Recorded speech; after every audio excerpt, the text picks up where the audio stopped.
Hey, what's going on? This is Super Simple Fixes. Today we're going to be doing something really easy, but I'm not sure that everybody knows how to do it, so I'm going to show you anyway, right? So let's take a look at this. Right now we have Google Sheets open and I'm in a cell, and let's say I type something in here, right? And I hit enter and it just goes to the next cell. But what if I want to create another line in the same cell? This one right here, right? How do you get that? So I'm actually going to hit the Alt key and enter. And then you can actually create a second line in the same cell. If I do it again, you create a third line in the same cell. And then if I just hit enter by itself, it just goes down to the next line, right? So here we are in Excel. If I just hit enter, it's going to take me down to the next cell or next line, just like in Sheets.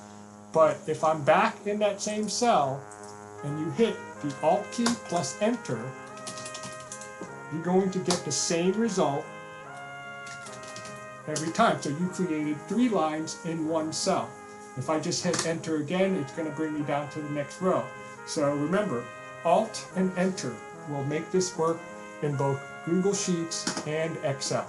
If you have any questions or comments, leave it on down below.